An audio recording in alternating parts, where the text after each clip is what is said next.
आशा करता हूं आप सब बहुत अच्छे होंगे। मेरा नाम है सिद्धांत अग्निहोत्री, स्टडी ग्लोस पे आपका बहुत बहुत स्वागत है। दो इन्फॉर्मेशन, एक तो क्राइम अफेयर्स को हमारे जरूर सब्सक्राइब करें दोस्तों, ठीक है ना। क्राइम की आज मैं स्टोरी डालूंगा, परसों हमने सलमान खान की बात की थी तो डिस्क्रिप्शन में लिंक दिया हुआ है।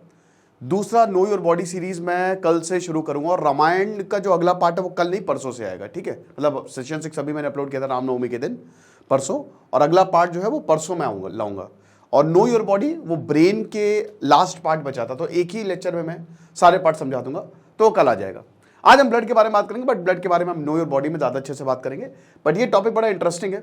गट बैक्टीरिया, क्या बात है। ई कोलाई, एशेरिशिया कोलाई, आपने सुना है इसके बारे में? बिल्कुल सुना होगा यार, नहीं सुना होगा तो हमसे सुन लो। साल्मोनेला और ई कोलाई बड़े इंपॉर्टेंट बैक्टीरिया होते हैं और आपके गट में रहते हैं, आपके पेट में रहते हैं, ठीक है ना। लेकिन साइंटिस्ट ने बोला ये बेटा कभी कभी वैम्पायर हो जाते हैं, खून चूसने लगते हैं। तो दुनिया के सबसे कॉमन बैक्टीरिया जो है वो एशेरिशिया कोलाई, जिसको ई कोलाई बोला जाता है, साल्मोनेला।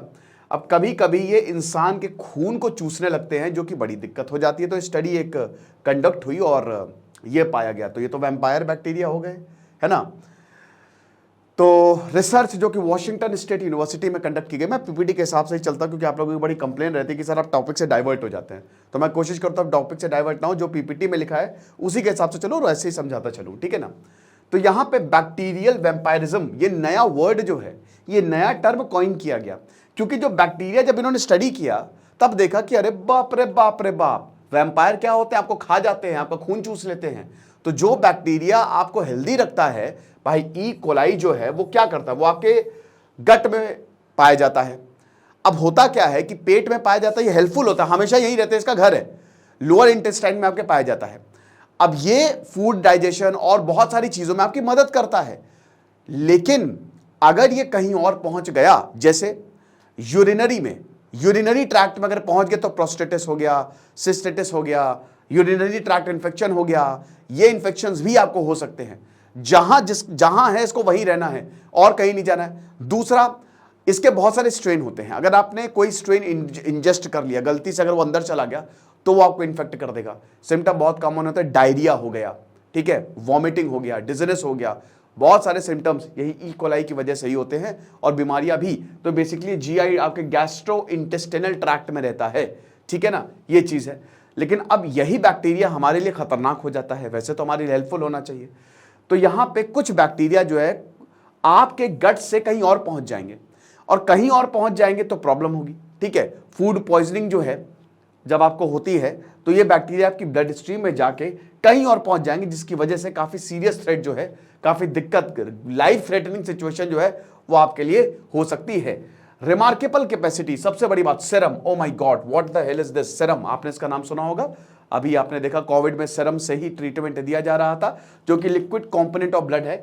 तो बेसिकली सेरम क्या होता है, बहुत सारे न्यूट्रिएंट्स आपको सेरम में मिलेंगे जिसमें बैक्टीरिया रहते हैं। हमारे शरीर के अंदर बहुत सारे हेल्दी बैक्टीरिया रहते हैं। अभी मैं सेरम के बारे में आपको समझाता हूँ, ब्लड के बारे में थोड़ा समझा देता हूँ आपको। तो जरा सी भी injury, even the smallest injury अगर डाइजेस्टिव सिस्टम से हुई तो वो बोलता है आ जाओ आ जाओ, अब बैक्टीरिया सब इधर भागेंगे कि अरे बाप रे पार्टी होगी, पार्टी होगी, बड़ी भयंकर पार्टी के अलग नजारे। अब इसमें आपकी ब्लड स्ट्रीम में ये चला जाएगा। ब्लड क्या होता है, देखिए ब्लड जो होता है ना, ब्लड में प्लाज्मा होता है और कॉर्पोसल्स होते हैं, ठीक है ना। एग्जाम्पल के तौर पे चाय बनाते हो आप, शरबत बनाते हो, कोल्ड ड्रिंक देखियो, वो होता लिक्विड है बट उसमें बहुत चीनी भी डाली जाती है। चाय में भी आप चीनी डालते हो, चाय की पत्ती डालते हो। तो आपने सोल्यूशन चैप्टर 1 नहीं चैप्टर 2 ऑफ क्लास 12th, बहुत ही इंपॉर्टेंट है केमिस्ट्री का। तो वो जो सोल्यूशन चैप्टर, सोल्यूशन में क्या होता है, ठीक है, एक सल्यूट होता है और एक सॉल्वेंट होता है। सॉल्वेंट मेजॉरिटी में, जैसे पानी सॉल्वेंट है, सल्यूट छोटी मात्रा में, ठीक है ना, जैसे शुगर। तो अब खून में भी यही होता है, 55 से 60% जो ब्लड होता है वो आपका क्या होता है, प्लाज्मा होता है, ठीक है ना। तो प्लाज्मा में क्या प्रेजेंट होता है, फाइब्रिनोजेन होते हैं, प्रोथ्रोम्बिन होता है, जिसकी वजह से ब्लड क्लॉटिंग होती है, ठीक है। प्लाज्मा में 92% वाटर होता है, वो पीला पदार्थ होता है ना, आपने देखा होगा चोट कभी कभी लगती है या फोड़ा हो जाता है तो पहले सेरम कह रहा हूं, प्लाज्मा मतलब वो पीला पदार्थ होता है।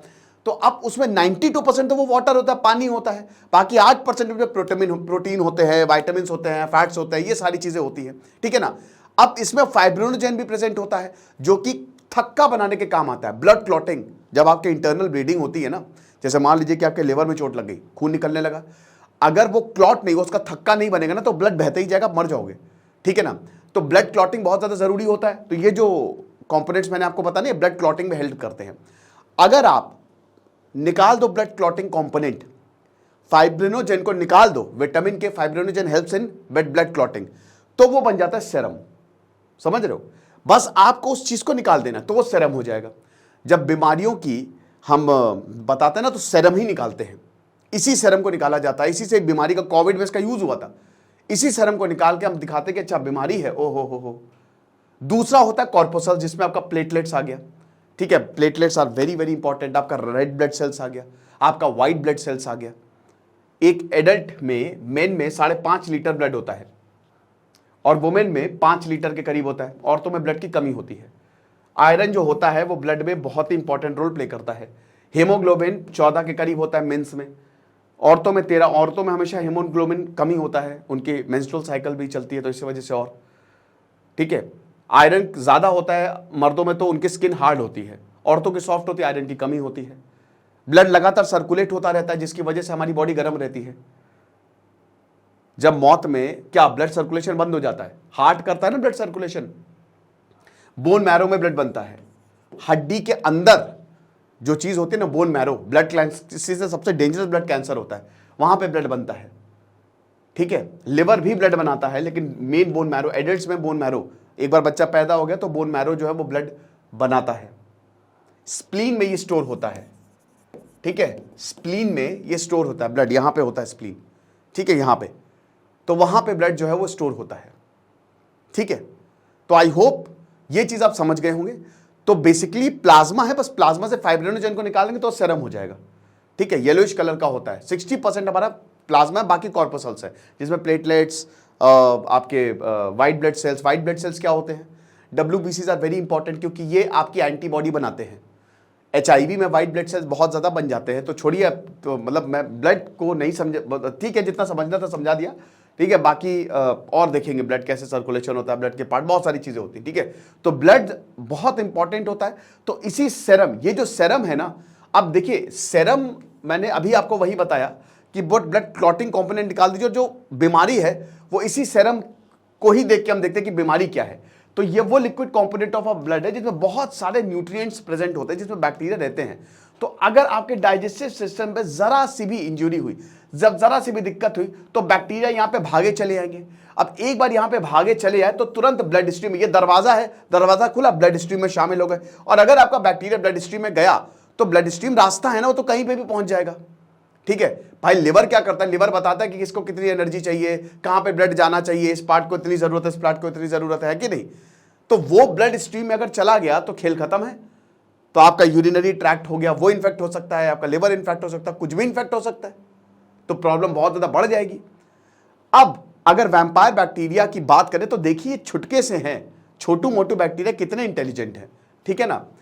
तो यहां पर प्रोफेसर आर्डेंट बेलिंग बताते हैं कि these are microscopic shark, microscopic छोटे। और शार्क क्या करता है? हल्का एक बूंद खून डाल दीजिए बस जहां पे शार्क है, मीलों से शार्क भागी चली आएगी। हल्के से खून को भी सेंस कर लेती है शार्क। प्रेडेटर्स ऑफ दी सी हैं ये।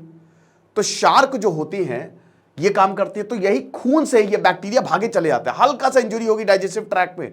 देखिए एक चीज आप समझिए, हमारे यूनिवर्स और हमारी बॉडी को, दोनों को ही अभी खाली हम 10 से 15% ही समझ पाए हैं। आपको पता है हमारी बॉडी एक पूरा यूनिवर्स है, उसमें लगातार रिसर्च चलती रहती है। सच्चाई तो है, बस हम उसको ढूंढ रहे हैं। सच यही है। तो वही बात है कि ये सब ढूंढा गया है अभी। तो आप ये समझिए कि हल्का सा भी ट्रेस ऑफ ब्लड है तो ये पहुंच जाएंगे बैक्टीरिया तुरंत कि अरे कहां है ब्लड बताओ। तो अब लीथल हो सकता है, क्योंकि भाई अगर ब्लड स्ट्रीम को इन्होंने इन्फेक्ट कर दिया, ब्लड में इंफेक्शन सबसे डेंजरस काइंड ऑफ इंफेक्शन होता है, आप बर्बाद हो जाते हैं। कैंसर का सबसे खतरनाक फॉर्म ब्लड कैंसर होता है। एक बार बुखार आता है, आपकी बैंड बजती है, हफ्ते में 7 दिन बुखार रहेगा। वो भी 3rd स्टेज पे गया तो ब्लड कैंसर से कोई बचा ही नहीं सकता। 2nd और 3rd स्टेज भी बहुत डेंजरस होती है इसकी। 1st स्टेज में तो किसी तरीके से बहुत बहुत डेंजरस होता है। ब्लड में इंफेक्शन इज हाईली डेंजरस, समझ सकते हैं आप। तो यहां पे जो बैक्टीरिया है, ठीक है, तो ये ब्लड स्ट्रीम इंफेक्शन जो कॉज करते हैं, ये केमिकल जैसे ही ह्यूमन ब्लड में कुछ सर्टेन टाइप ऑफ केमिकल को सेंस करेंगे, ये वहां भागे चले आते हैं, ठीक है। और इन्वायरमेंट को सेंस करने की इनकी एबिलिटी होती है, क्योंकि इनके पास प्रोटीन, देखिए हमारे पास कॉमन सेंस है, आंख है, नोज है, टंग है, स्किन है, दीज आर सेंसरी ऑर्गन्स, ठीक है ना। लेकिन बैक्टीरिया के पास ये सब नहीं है। बैक्टीरिया के पास क्या है? प्रोटीन। हमको भी प्रोटीन चाहिए, वैसे प्रोटीन डाइट बहुत इंपॉर्टेंट रहती है। तो प्रोटीन है, तो प्रोटीन जो है वो रिसेप्टर्स है। जैसे कोविड में यही स्पाइक प्रोटीन ही तो काम करते थे। देखिए प्रोटीन एक तरीके से चाबी होती है, और जो सेल होता है ना, सेल में जो रिसेप्टर्स होते हैं वो ताला होता है। जैसे मैं कोविड का एग्जांपल दूंगा। अब कोविड क्या है? ACE2 रिसेप्टर्स, ठीक है ना, ACE2 रिसेप्टर्स, ये क्या है? ये आपके लंग्स में पाया जाता है, एल्वियोलाई में, ठीक है, जो लास्ट पार्ट होता है जहां पे गैसेस का एक्सचेंज होता है। तो कोविड में स्पाइक प्रोटीन है, वो चिपक जाएगा इससे, और जैसे ही वो चिपकेगा, एल्वियोलाई में ACE2 रिसेप्टर्स है, वो ताला है, ये स्पाइक प्रोटीन चाबी है, ताला चाबी में जोड़ा, खोल दिया ताला, और जैसे ही खुला, उसने बैक्टीरिया ने, जो वायरस है, उसने अपना जेनेटिक मटेरियल छोड़ दिया, और जैसे ही उसने अपना जेनेटिक मटेरियल छोड़ा तो आपका सेल इन्फेक्ट हो गया, और उसके बाद रेप्लिकेशन शुरू हो जाता है। समझ सकते हो? पूरा सेल इन्फेक्ट हो जाता है, पूरी बॉडी इन्फेक्ट हो जाती है। तो ये काम इस तरीके से करता है। तो ये जो प्रोटीन्स होते हैं, ये टाइनी रिसेप्टर्स की तरह होते हैं, ठीक है, और ये चाबी है, और ताला खुल जाएगा तो आपको इन्फेक्ट कर देंगे। ये रिसेप्टर्स जो है, ये बहुत सारे, जैसे केमिकल्स, अगर जरा सा भी केमिकल, तो तुरंत ये प्रोटीन सेंस कर लेंगे। ओ माय गॉड, वहां चलते हैं, ठीक है, वहां पे फूड या डेंजर, ये तुरंत सेंस करते हैं, ठीक है। अब इनके पास कोई दिमाग तो होता नहीं है, वैसे हाईली इंटेलिजेंट, भले ही छोटे होते हैं, दिखे ना। So they have a specific protein receptors, जो कि इसी तरीके के जो ट्रेसेस ऑफ ब्लड है, ठीक है, जिसमें सेरम सबसे इंपॉर्टेंट है। तो सेरम कोई, मैंने बताया ना कि सेरम क्यों बीमारी में सेरम ही लिया जाता है, क्योंकि इसी में बैक्टीरिया होता है, ठीक है ना। तो उसको तुरंत ये सेंस करते हैं, और उसके बाद फिर यहां भागे चले जाते हैं। अब ये एक तरीके से नाक है, ठीक है, receptors are like the nose, तो केमिकल सिग्नल्स पकड़ते हैं और वहां पे निकलते हैं, और उसके बाद फिर ये एक बार यहां पे आ गए तो blood is like an ocean, तो ओशन में पहुंच गए, तो फिर वहां पे जब मिक्स हो गए, ये कहीं पे भी जा सकते हैं। आप अपने घर से निकले, आपने लगा कि भाई देखो ओशन में नाव है, उस नाव में चले गए, तो आप दुनिया के किसी भी पार्ट में जा सकते हो। ऐसी बैक्टीरिया है, वो कहीं पे भी जाके इन्फेक्शन कर सकते हैं। और उसके बाद फिर स्पेशलाइज रिसेप्टर्स के थ्रू बस ट्रेल को फॉलो करते जाओ, इंजुरी को फॉलो करते जाओ, और जहां पे जिस पार्ट में इंजुरी होगी, ये वहां पे पहुंच जाएंगे। तो इसीलिए इनको वैम्पायर बैक्टीरिया बोला जाता है, बट इसको हम क्योर्स के लिए भी यूज कर सकते हैं, ठीक है ना। सबसे बड़ी बात यह है कि बैक्टीरिया, देखिए, ये जो ब्लड स्ट्रीम में अपना रास्ता ढूंढते हैं ना, तो साइंटिस्ट इस इन्फेक्शन को प्रिवेंट करने के लिए नई स्ट्रैटेजीज बना सकते हैं, ठीक है ना, कि आखिरकार इन्फेक्शन कैसे हो रहा है, कोई बैक्टीरिया वहां तक ना पहुंचे, या कैसे इसको ट्रीट करा जाए, किस तरीके से ये ब्लड को, जो भाई इन्फेक्शन को डिटेक्ट कर रहे हैं ना, तो ये कैसे डिटेक्ट कर रहे हैं, तो हम इस तरीके के ड्रग्स को बना सकते हैं आगे जाके, जो इस एबिलिटी को ही खत्म कर दे। तो ये बहुत अच्छी बात है ना। ये वैम्पायर बैक्टीरिया जो डिस्कवर हुआ है, ये तो ऑलरेडी में ही था, तो ये साइंटिस्ट के लिए बहुत अच्छी बात है कि आगे जाके ऐसी दवाइयां बन सकती है कि इन्फेक्शन होने से पहले ही आपको रोक दे, ठक्क से मारा इंजेक्शन, आपको कोई इन्फेक्शन नहीं होगा, ठीक है ना, ये चीज है। तो इसीलिए it is very very important. तो ये लेक्चर था दोस्तों, आई होप आपको इसमें समझ में आया, कोई दिक्कत नहीं है, सब मैंने ऑलरेडी बता ही चुका हूं। तो ठीक है, welcome to the new word. खुश रहिए, पढ़ते रहिए। दिस इज सिद्धांत अग्निहोत्री साइनिंग ऑफ।